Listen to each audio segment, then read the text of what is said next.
Seguimos con más en Telemañana y en esta ocasión vamos a hablar de un tema muy importante relacionado con los adolescentes. Estamos con la psicóloga Paola Fortón de Vida Plena, que nos va a dar más información y vamos a conocer más su perspectiva respecto a este tema, que es cómo podemos nosotros conocer o estar presentes en el momento de los adolescentes violentados o los adolescentes violentos también, ¿no? Cómo podemos distinguirlos a ellos más que todo dentro de esta sociedad donde ellos también viven.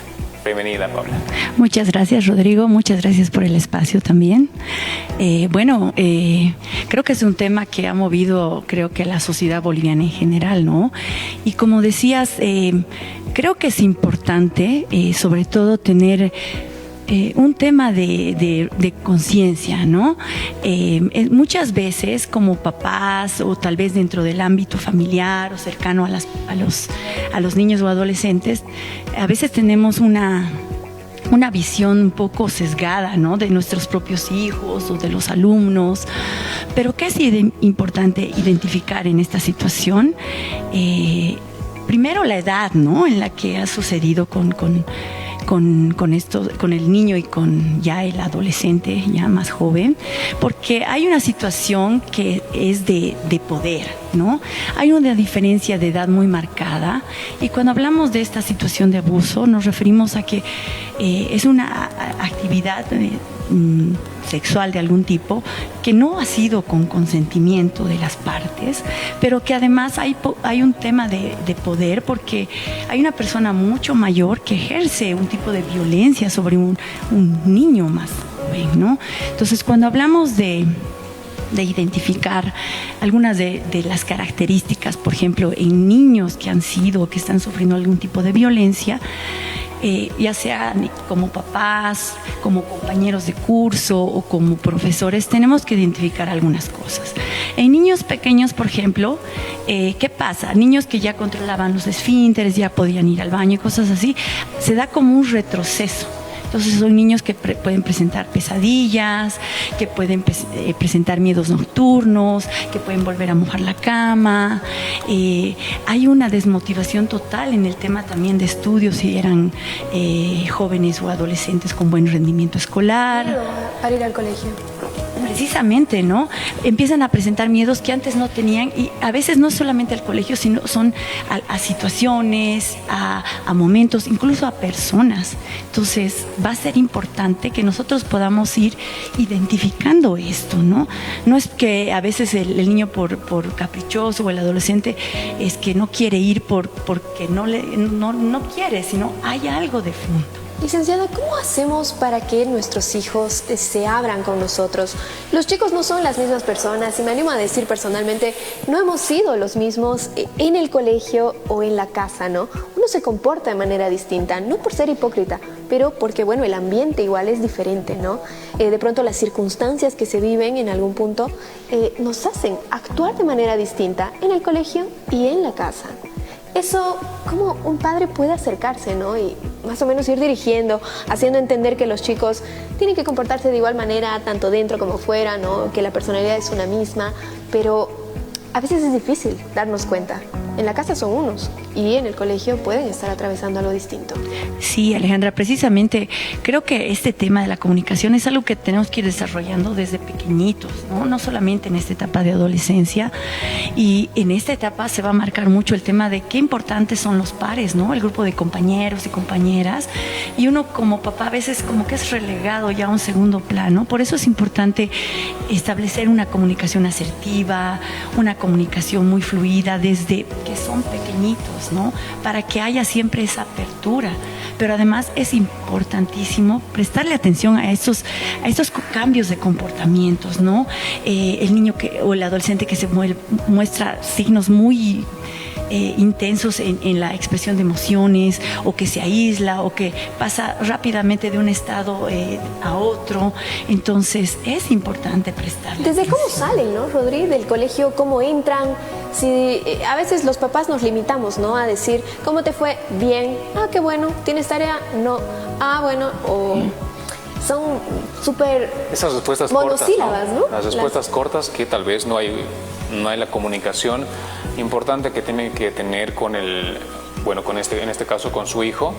También, bueno, ellos están con esta forma de ser más reservados en casa, tal vez, y más abiertos socialmente con los amigos o dentro de la unidad educativa, en este caso también fuera de la unidad educativa con otros amigos. ¿A qué se debería esta reacción? Bueno, este comportamiento que ellos tienen, ¿no? De estar más reservados en casa con los papás y que ellos tampoco no entren ahí para conocer qué está pasando con sus hijos. O sea, ¿a qué se debe esto?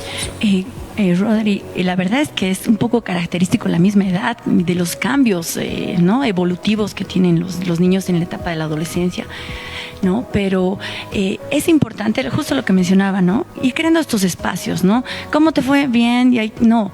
¿Y qué fue lo mejor del día? ¿Qué rescatas? ¿Con quién estuviste? Cosas que nos den un poco más de pautas, porque un niño que es violentado, uno como papá, cuando el niño sale o el adolescente sale del colegio, puede ir indagando algunas cosas y puede ir viendo algunas cosas. Y a partir de eso, prestarle atención. Y en esta situación siempre hay que creerle, siempre hay que hacer contención, ¿no? Y es importante que este tema de la violencia, además, tenga un acompañamiento, ¿no? ¿Por qué? Porque un niño, sobre todo que ha sufrido violencia en determinado lugar, puede presentar miedo a volver a ese lugar, y obviamente hay el síndrome de estrés postraumático, ¿no? Y si lo sigues exponiendo a lo mismo, ese pobre niño adolescente va a estar mucho más afectado, ¿no? Entonces es importante. Bueno, Paola, ahora tampoco, no solo hay que estar alerta, ¿no? De estas reacciones que ellos tienen con los papás, de estar más reservados, también hay que estar alerta de los cambios, los daños físicos que podrían tener, ¿no? Sí. En este caso, los papás tendrían que estar más al tanto de qué está pasando con sus hijos, si están con algún moretón, si están con alguna herida, sobre eso, ¿no? Para que ellos puedan hacer lo necesario para que ellos estén bien. Sí, de hecho, en estas situaciones, por el tema de la fuerza física, lamentablemente, que se ejerce, hay que estar pendientes de moretones, de golpes, de rasguños. Incluso muchos de los adolescentes y jóvenes que están en esta situación, ellos mismos van ejerciendo algunas conductas incluso autolesivas con ellos mismos, ¿no? Golpearse, cortarse, como parte de esta sensación de dolor, y que quieren, bueno, me lo corto y aquí estoy sintiendo el dolor en un lugar específico porque el dolor es tan grande. Sí, ¿no? Como que ponerle un lugar. Me está doliendo aquí porque me corté acá, en vez de ese dolor que invade todo, ¿no? Evidentemente, cuando los chicos sufren violencia, hay estas pautas, ¿no? Estas banderas rojas que usted nos manifiesta.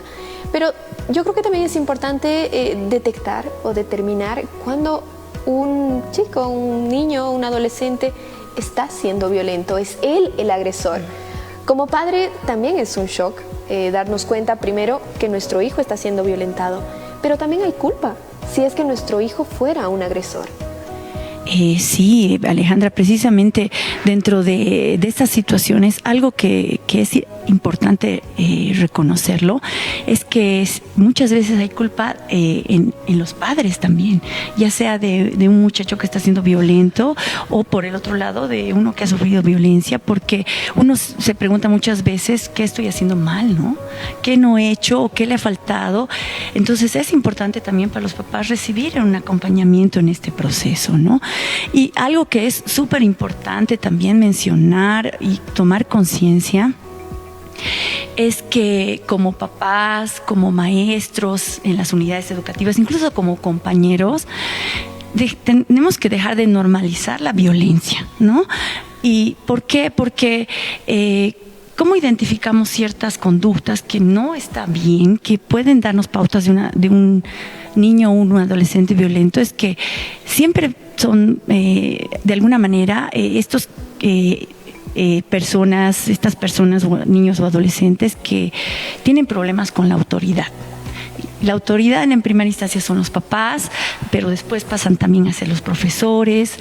Estos niños o adolescentes que siempre presentan conductas desafiantes, ¿no? Que tienen serios problemas para adecuarse a las normas y a las reglas, no solo de convivencia en casa, sino también en el colegio, que tienen grandes dificultades a nivel de lo que son sus propias emociones, en el tema de impulsividad, ¿no? Ya hicieron, ya actuaron y recién son capaces de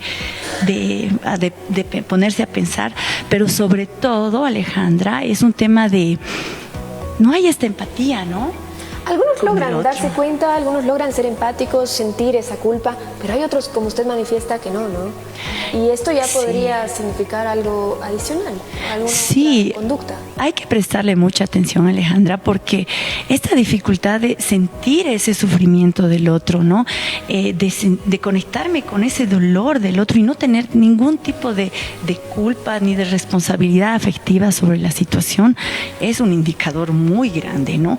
Y esto lo podemos ver también en la cotidianidad del aula, cuando empiezo a ofender a los amigos, cuando utilizo apodos ofensivos, peyorativos, de insulto, de menosprecio, y se vuelve en una dinámica muy, muy cotidiana, muy normal, y eso es lo grave, ¿no? Hemos aprendido a normalizar todo esto y no está bien hacerlo, ¿no? Así es, bueno, a los papás que nos están viendo, realmente esto afecta demasiado, ¿no? A los adolescentes que están pasando por estas circunstancias de abuso, de bullying, de violencia, de parte de los compañeros, pero también de parte de otras personas que son autoridades, ¿no? Dentro de lo que es las instituciones de estudio.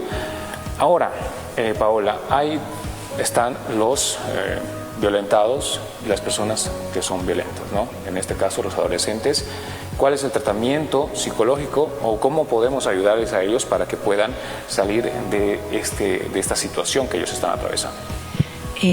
Es importante primero en las víctimas que han sido de violencia, lo primero es creerles, ¿no? Es fundamental que ante una denuncia así, como papás, lo primero que tenemos que hacer es creerles. No poner en tela de juicio lo que nos están contando. A veces uno quiere cegarse, ¿no? Quiere negar lo que está sucediendo. Es que es muy duro, ¿no? Es muy duro y uno realmente no quisiera escuchar ni creer eso, porque a uno le afecta también como la otra parte, ¿no? Como el papá, como la mamá, pero es importante creerle, es importante escucharlo y además decirle que es valiente de haber tenido esta valentía, esta fuerza para contar y además de que hacerlo sentir seguro. Por eso es importante esta contención y no volverlo a someter a esto, lo que hablábamos, ¿no, Rodrigo?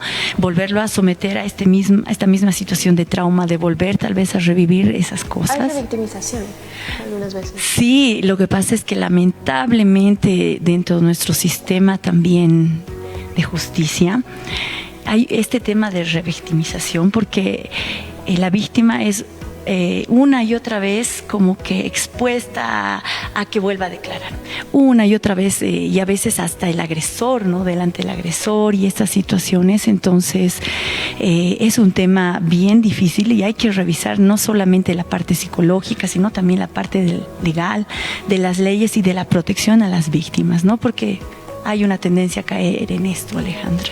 La revisión es importante, ¿no? Del aspecto legal y del aspecto psicológico para no llegar, ¿no? A la parte psiquiátrica, que después es la medicación demasiado fuerte para los adolescentes y para cualquier persona que está pasando, ¿no? Por este tipo de violencia. ¿Cómo podemos hacer?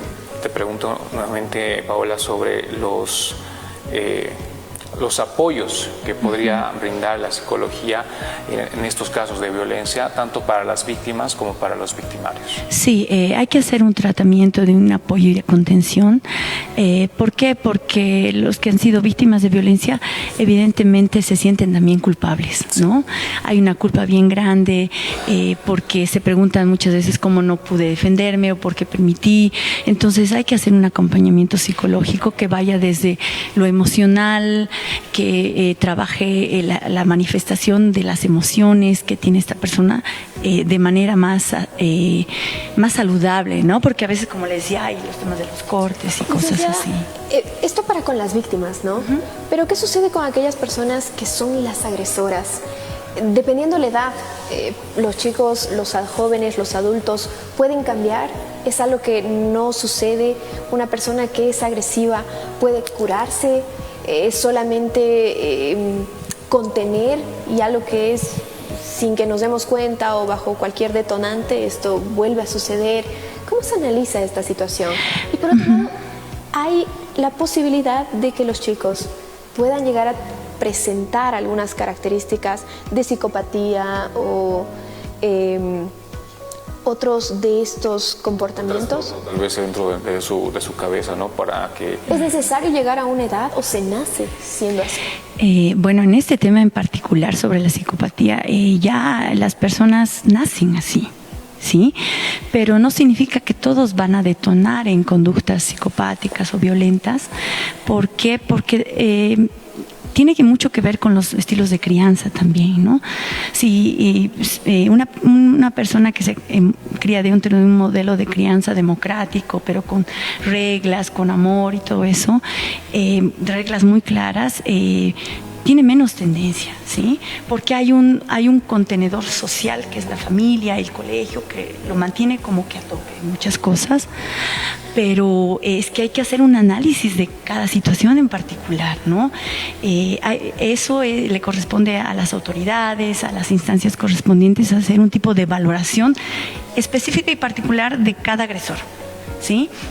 Entonces, lo que se va a ir tratando es uno, trabajar a nivel también, ¿no? De las emociones, porque hay una dificultad, hay una muy baja autoestima, pero también hay que ir viendo el tema de contener conductas que son agresivas, ¿no? Violentas, y hay que generar también situaciones que puedan ir trabajando lo que es consecuencias y que sean también situaciones que puedan ir creando empatía un poco y responsabilidad afectiva también, ¿no?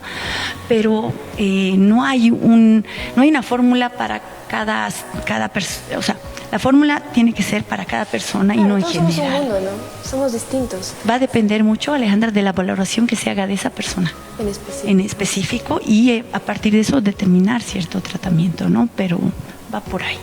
Y más difícil todavía en esta etapa de crecimiento, ¿no? Porque sabemos que este tipo de violencia no solo es en los más pequeños, está en la adolescencia, está en los adultos, los más grandes. Cada situación es diferente, cada apoyo me imagino que es también diferente, tanto para el caso como para la víctima, como para el victimario. En este caso, hablando más de los adolescentes, que ellos atraviesan esta etapa tan difícil, ¿no? Dentro de su crecimiento, ¿qué es el apoyo que nos brinda desde Vida Plena en su espacio psicológico?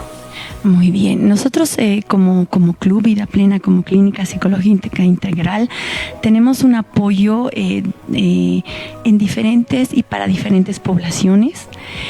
Trabajamos a nivel familiar, con contención en las familias, también para la necesidad que haya. Trabajamos a nivel de las parejas y bueno, también se trabaja con niños y adolescentes, ¿no? Entonces se hace un acompañamiento y un trabajo psicoterapéutico desde el enfoque sobre todo cognitivo-conductual, ¿no? Entonces se hace primero, como les decía, una valoración y a partir de ello ir haciendo un tratamiento pero personalizado, identificando las necesidades de la persona, ¿no? De un tiempo acá, el tema de cuidarse de manera psicológica se ha convertido en algo a lo que, gracias a Dios, yo pienso que ya está siendo algo que está siendo contemplado, ¿no? Porque antes uno decía ir al psicólogo, no, y solamente le hacíamos caso de pronto a las afecciones físicas, ¿no? Cuando en realidad la mente es lo principal. Si estamos bien mentalmente, hasta físicamente nos podríamos ir sintiendo mejor, ¿no? Es importante este paso que estamos dando. ¿Cuáles son los números de contacto, redes sociales que tiene Vida Plena? Bueno, nosotros estamos ubicados en la calle Néstor Galindo, 1455, y bueno, los números de contacto... ¿Aparecerán en pie de pantalla? Sí, perfectamente. Los ponemos en pie de pantalla, sin embargo, bueno, vamos a poder ahí en Vida Plena encontrar diferentes profesionales que nos ayuden en distintas áreas, ¿no? Que nos acompañen a hacer que nuestra vida cada día sea un poco más plena, ¿no? Sí, es cierto. Solamente, bueno, realmente se ha visto en estos tiempos que la salud mental tiene una influencia directa en lo emocional, en lo físico, como decías Alejandra. Entonces es importante tener como pilar fundamental también la salud mental para que todo el resto esté bien, ¿no? También. Ya para terminar, Paola, ¿qué mensaje le daría a las personas que nos están viendo, a los adolescentes, a los padres, que tienen que poner más atención, ¿no? a estas situaciones? ¿Cuál es el mensaje que le daría de parte de de su experiencia como psicólogo? Uno, creo que es importante no normalizar la violencia, ¿no? Como papás, como maestros, como compañeros dentro de un curso, no se puede seguir normalizando la violencia y no podemos seguir haciéndonos de la vista gorda ante ciertas conductas o situaciones que pasan en la cotidianidad de nuestra casa o la cotidianidad del curso, porque pueden ser banderas rojas que nos pueden indicar que algo está pasando, ¿no? Entonces eso es importante identificar. Bueno, muchas gracias, Paola, por habernos brindado tu tiempo para darnos a conocer más sobre este tema importante para la sociedad, para los padres, para los adolescentes, para todos en general. Muchas gracias a ustedes por el espacio y cuando necesiten estamos disponibles también. Muchas gracias. Bueno, muchas gracias a ti, Paola. La psicóloga Paola Fortón nos ha visitado del Club de Vida Plena para hablar sobre este tema, cómo identificar a los adolescentes violentos y violentados, un tema importante para toda la sociedad.